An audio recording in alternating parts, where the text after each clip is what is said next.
श्रवण भगवान महावीर प्रभु के चरणों में अनंत अनंत वंदन। हम जीवन आराधिका संधारा साधिका सरल मना मुनि मैया महासती श्री नेताजी महाराज के चरणों में अनंत अनंत वंदन। विराजित महान सत्याजी महाराज एवं अग्रजा गुरु बहनों के चरणों में वंदन नमन। उपस्थित आत्मा पूज्य अवसर गुरुवरा के चरणों में रहकर जो कुछ भी दो चार चिंतन लेकर ग्रहण कर पाई हूँ, उन्हीं में से कुछ आपके समक्ष रखने का अल्प प्रयास करें। तीर्थंकर प्रभु की कल्याणकारी जीवन को उद्धार करने वाली अमृतमय वाणी का रसपान आप सभी करें। प्रभु की वाणी के आधार पर छठा अंग सूत्र, उसका नाम क्या है? श्रीमद् ज्ञाता धर्म कथांग सूत्र। इस आगम का विवेचन आप सभी सुन रहे हैं, जिसके अनंतर आप सुन रहे थे प्रथम अध्याय में उत्क्षिप्त नाम के अध्ययन में मेघ मुनि का वर्णन। मेघ मुनि जो प्रभु देशना श्रवण करके संसार से विरत हुए थे और प्रभु के चरणों में जिन्होंने संयम अंगीकार किया था, संयम की पहली ही रात्रि में मुनियों की ठोकरों से घबराकर वे भगवान के पास गए और प्रभु से कहने लगे कि मैं तो अपना संयम छोड़कर गृहस्थ दशा में चला जाऊंगा। तब वीतराग परमात्मा सर्वज्ञ सर्वदर्शी प्रभु महावीर संयम में शिथिल हुए उस मेघ मुनि को स्थिरता देने के लिए उसके पूर्व भवों का वृत्तांत उसे सुना रहे। प्रभु ने उसके आज से तीसरे भाव का वर्णन उसे सुनाया कि मेघ, तू आज से तीसरे भाव पहले एक वन में एक हाथी था और उस हाथी के भाव में अग्नि के प्रकोप से बचने के लिए जल की तलाश में तू एक तालाब में चला गया, वहाँ कीचड़ में धंस गया और एक युवान हाथी के दंत प्रहारों से तेरा शरीर घायल हुआ, जिसके कारण तुझे उस असह्य वेदना को सहते सहते जीवन का त्याग करना। 120 वर्ष का आयु भोगकर मरण को प्राप्त करके तो इसी जम्बूद्वीप के खरज क्षेत्र में गंगा नदी के किनारे वैकाट्य पर्वत की तलहटी में रहने वाली एक हथीली के गर्भ से पुनः हाथी के रूप में उत्पन्न हुआ। प्रेम और अहिंसा के अभाव में तू आगे ना बढ़ पाया, तू हाथी से हाथी तक ही सीमित रह गया। तेरा भाव तो नहीं बदला, लेकिन मैं उस जन्म में तेरा नाम अवश्य बदल। पूर्व के हाथी के भाव में तेरा नाम सुमेरु प्रभ था और इस हाथी के भाव में तेरा नाम मेरु प्रभ पड़ा। बहुत ही विशालकाय था, बहुत ही बलिष्ठ था, शक्तिशाली था। जब तू युवा हुआ तो वहां के सभी वन्य प्राणियों का तू प्रिय बन गया और सभी ने मिलकर तुझे अपने वन का राजा बना दिया, तुझे वहां पर भी युगपति बना दिया। इस वन में भी बांसों के आपसी घर्षण से एक बार आग लग गई। जब वो अग्नि वन में फैलने लगी तो उस अग्नि को देखकर तेरे मन में एक अध्यवस्था उत्पन्न हुआ कि ऐसी अग्नि तो मैंने पहले भी कहीं देखी, ऐसा आग का प्रकोप तो मैंने पहले भी कहीं देखा है। और ऐसा विचार करते करते तुझे अपने पूर्व भव के उन संस्कारों की प्रतीति होने लगी और तुझे स्मरण आने लगा कि ऐसी ही अग्नि मेरे किसी जन्म में भी लगी थी और उस जन्म में इस अग्नि से घबराकर, इससे ही परेशान होकर मैंने अपने प्राणों का त्याग किया है। वेद कहने लगा कि ऐसी अग्नि से पूरा वन धधकने लगता है, जंगलों में दावा फैलने लगता है और इस भीषण अग्नि के प्रकोप के फैलने से कितने ही वन्य प्राणियों की हिंसा हो जाती है, कितने जीव मर जाते हैं, पशु पक्षी अपने प्राणों से विहीन हो जाते हैं। तो क्यों ना मैं एक ऐसा स्थान बना लूं कि अगर कभी भी ग्रीष्म ऋतु के आने से वन में जंगल में आग लगे तो हम सुरक्षित स्थान पर अपने प्राणों की रक्षा कर सकें। तेरे मन में ऐसा विचार आया, सभी प्राणियों की रक्षा करने का भाव आया, तेरे मन में उस समय दया का भाव उत्पन्न हुआ। प्रभु फरमा रहे हैं और मेघ मुनि उनके चरणों में हाथ जोड़कर खड़ा है, अपने पूर्व भवों का वर्णन सुन रहा है।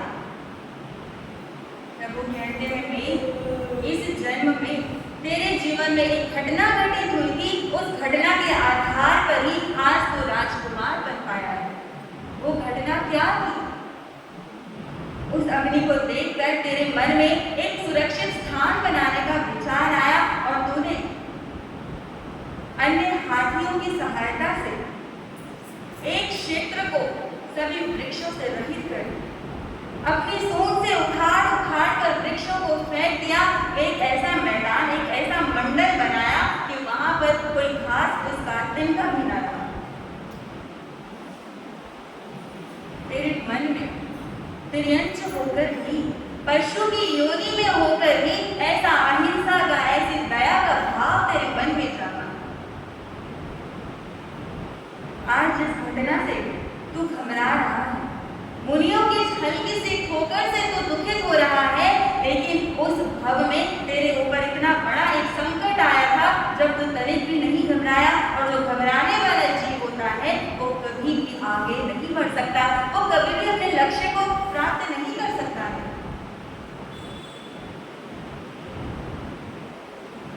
तू सोच रहा है कि ये मुनि तुझे दुख दे रहे हैं, ये अपने पांव से तुझे ठोकरें मार रहे हैं, तेरा अपमान कर रहे हैं, लेकिन ये तेरा सोचना, तेरा ऐसा विचार करना भी बहुत अशुभ है। साधुओं के मन में तेरे प्रति कोई भी दुर्भावना नहीं है, वो तुझे कोई कष्ट देना नहीं चाहते हैं, वो तुझसे बहुत स्नेह करते हैं, तुझसे बहुत प्रेम करते हैं। प्रत्येक व्यक्ति के जीवन में यदि कोई दुख आता है तो हम सोचते हैं कि यह दुख उस सामने वाले व्यक्ति की वजह से आया। सुख और दुख का आधार हम दूसरे को मान लेते हैं। सुख आता है तो भी दूसरा कारण, दुख आता है तो भी दूसरा व्यक्ति या परिस्थिति कारण है। सुख देने वाले के प्रति हम राग करने लगते हैं, जो दुख देता है उसके प्रति हम अपने मन में नफरत पाने लगते हैं। लेकिन वास्तव में सुख और दुख का कारण कोई दूसरा व्यक्ति अथवा घटना नहीं, अपितु अपना ही कृत कर्म होता है। शुभ कर्म के उदय होने पर हमें सुख मिल जाता है, उसमें कोई भी व्यक्ति निमित्त मात्र बन सकता है। अशुभ कर्म के उदय होने पर हमारे जीवन में कष्ट आते हैं, संकट आते हैं, इसमें कोई भी दूसरा व्यक्ति कारण नहीं हो सकता। अपने दुख में किसी भी दूसरे व्यक्ति को, दूसरे प्राणी को निमित्त मानना बंद कर दो। हमारी कितनी उंगलियां होती हैं? 10 उंगलियां। जब दुख आता है, आंख से आंसू निकलते हैं, तो एक उंगली हमारे आंसू पोंछती है। और जब हमारे जीवन में सुख आता है, खुशियां आती हैं, तो 10 उंगलियां मिलकर ताली बजाती हैं।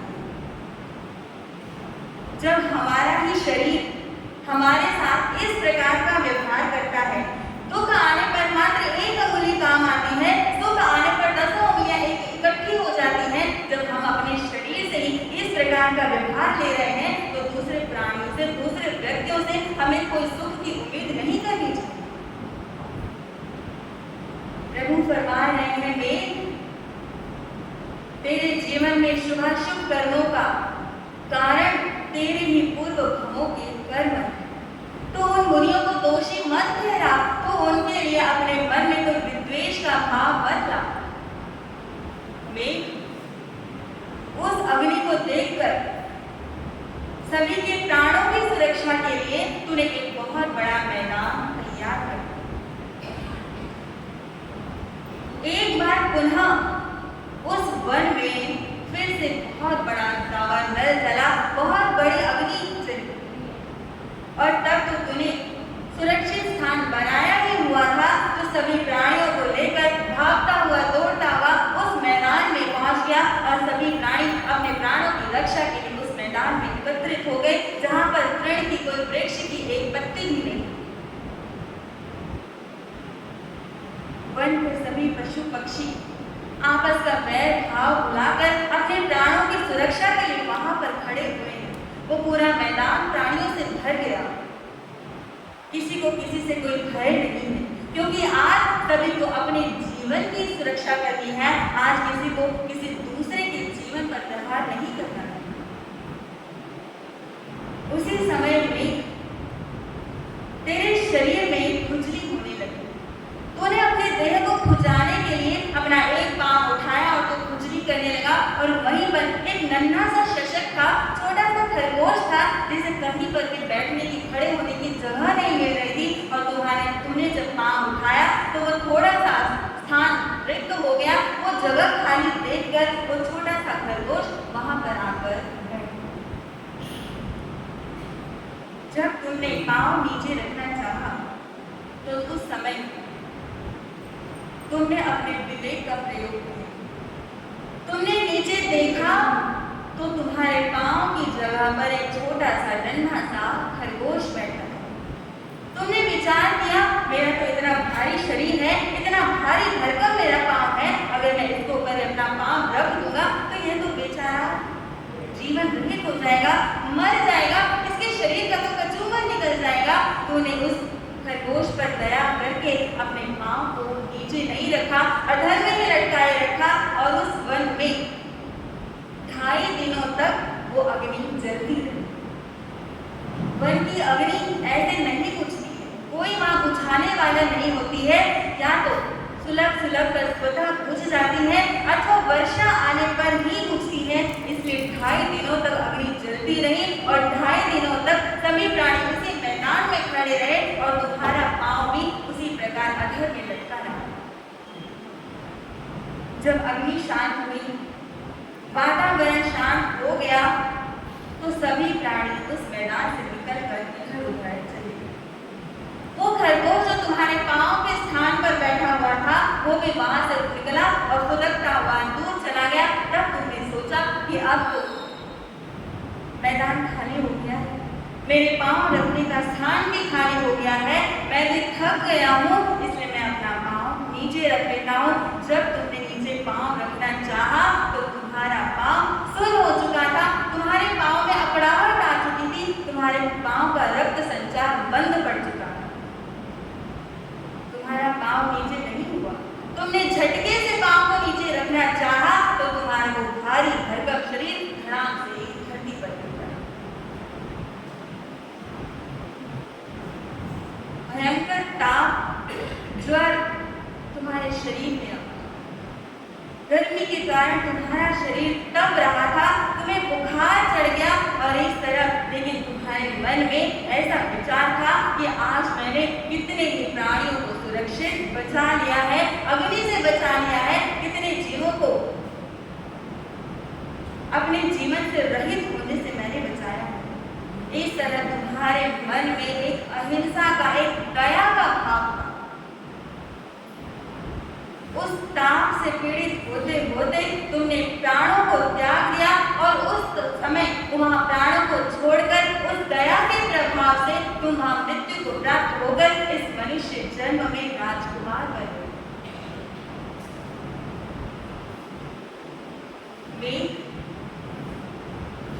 तुम अपने पूर्व भावों को जान चुके हो। पहले के जन्मों में कैसे भयानक कष्ट तुमने सहे हैं, उन कष्टों को भी कितनी धीरता से सहा है। उस धैर्य और प्रेम और दया का ही परिणाम है कि आज तुम मनुष्य जन्म को प्राप्त हुए हो। इस देह में तुम्हें मसीह का जीवन प्राप्त हुआ है, पूर्ण धर्माचार्य वितरक परमात्मा तुम्हें प्राप्त हुए हैं, और आज तुम छोटे से एक संकट से घबरा गए। पूर्व भावों में समता पूर्वक इतना दुख झेलने के बाद इस मनुष्य के जन्म में तुम छोटी सी घटना से घबरा रहे हो, यह तो बहुत ही दुख और आश्चर्य की बात। उस पशु जीवन में तुमने दैवी वृत्ति का परिचय दिया और आज मनुष्य के जन्म में तुम आसुरी वृत्ति क्यों अपनाना चाहते हो? तुम जागो, थोड़ी हिम्मत करो, अपने उत्साह को जागृत करो। जिस उत्साह से, जिस लगन से तुमने इस मार्ग पर कदम रखा था, उसी उत्साह और लगन को जागृत करो। तुम्हारे पुरुषार्थ में कमी नहीं है, तुम्हारे वैराग्य में भी कमी नहीं है। कमी है तो वो तुम्हारी हिम्मत में, तुम्हारे उत्साह में है।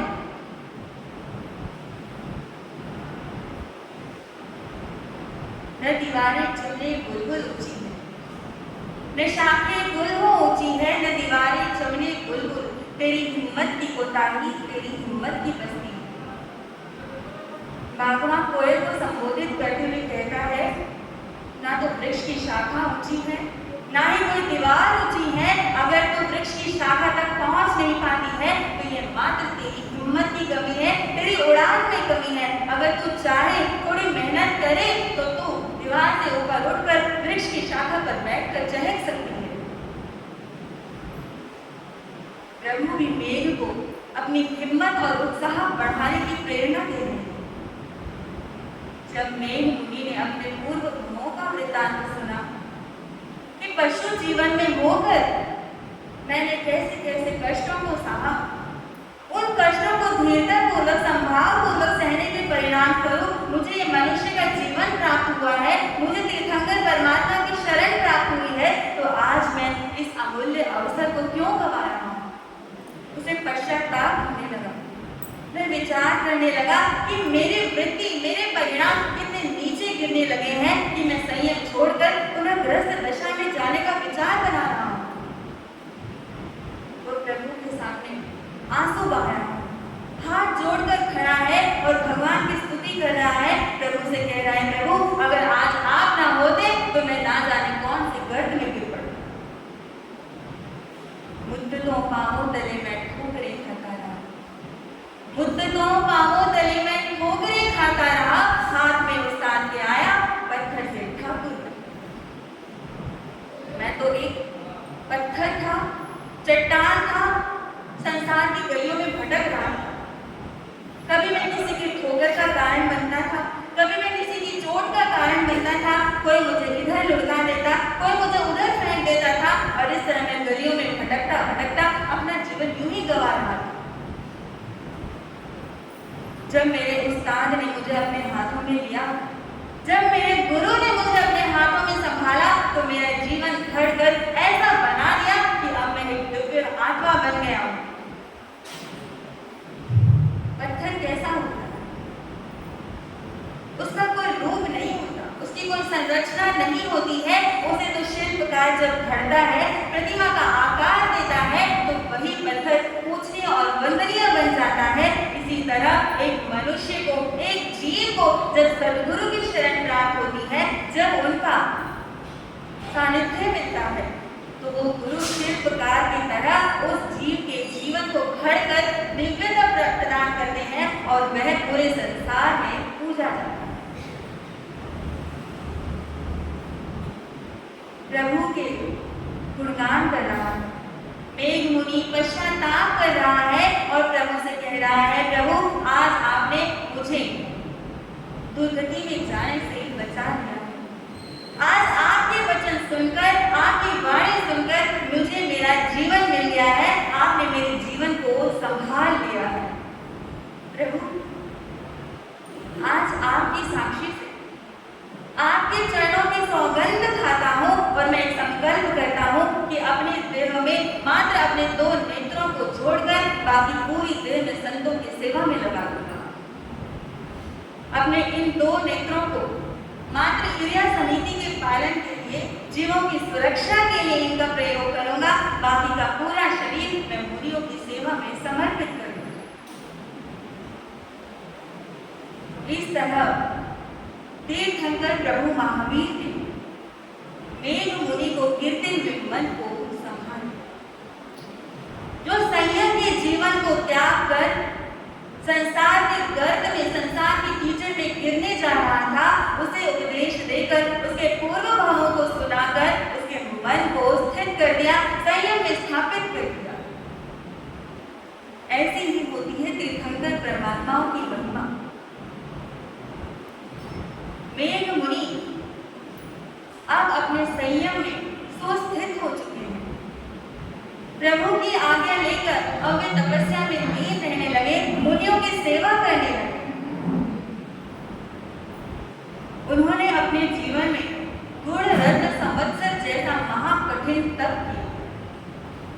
कितनी बड़ी बड़ी उन्होंने तपस्याएं की। तप करते करते अंत में उनका शरीर ऐसा हो गया जैसे कि सूखे पत्तों से भरी हुई कोई बैलगाड़ी खड़खड़ करती है, ऐसे चलते हुए उनके शरीर की हड्डियां कटकट करने लगी। एक दिन में मुनि ने विचार किया कि मेरा शरीर अब कृश हो चुका है, इसकी शक्ति अब क्षीण होती जाती है। तपस्या के द्वारा मेघ मुनि ने अपने शरीर को सुखा डाला, लेकिन उनकी आत्मा बहुत ही बलवान और उज्जवल हो चुकी थी। वे विचार करते हैं कि अब काल का कोई भरोसा नहीं कि कब मेरे प्राण, कब मेरी आत्मा को इस देह से अलग कर दे, कब मेरा अंतिम समय आ जाए, मैं कुछ जानता नहीं हूँ। इसलिए अब मुझे अपने जीवन की अंतिम साधना भी कर लेनी चाहिए। विचार किया कि मैं क्यों ना पंडित मरण को प्राप्त करूं। जैन दर्शन में दो प्रकार के मरण बताए गए हैं, एक बाल मरण और एक पंडित मरण। बाल का अर्थ होता है अज्ञानी, जो ज्ञान विहीन है, जो अपने आत्म स्वरूप को जानता नहीं है, जो अपने जीवन के उद्देश्य को नहीं जानता है, ऐसे जीव को बाल कहा जाता है। जो कषायों से भरे हुए हैं, जिनके अंतर में विकार पनप रहे हैं, ऐसे जीवों का जो मरण होता है वो बाल मरण होता है, जिन्हें सद्गति प्राप्त नहीं होती। और जो ज्ञान पूर्वक, समाधि पूर्वक अपने देह का त्याग करते हैं, अपने आत्म रमणता में रहकर जो अपने देह को जीते ही अपने आत्म से अलग विलग अनुभव कर लेते हैं, ऐसे जीवों की जो मृत्यु होती है, जो मरण होता है, वो पंडित मरण होता है। मेघ मुनि विचार कर रहे हैं कि मैं भी पंडित मरण को ही प्राप्त करूंगा। इसलिए वो आज्ञा लेने के लिए, अनुमति लेने के लिए तीर्थंकर प्रभु के चरणों में गए और प्रभु के समक्ष जाकर खड़े हो गए। तो प्रभु ने कहा, मेघ मुनि, तुम जीवन की अंतिम साधना करने का संकल्प कर रहे हो, तुम संलेखना और संधारा धारण करना चाहते हो, तो यह तुम्हारे लिए बहुत ही श्रेयस्कर है। मेघ मुनि कहते हैं, प्रभु आप तो सर्वज्ञ हैं, केवल ज्ञानी हैं, मेरे मन के परिणामों को जानने वाले हैं, इसीलिए आप जैसा कहते हैं वैसा ही सत्य है। इसीलिए आप मुझे अब अंतिम साधना की अनुमति प्रदान करें। प्रभु से आज्ञा लेकर मेघ मुनि अपनी अंतिम साधना में संलग्न हो, संलेखना और संधारा उन्होंने ग्रहण कर लिया।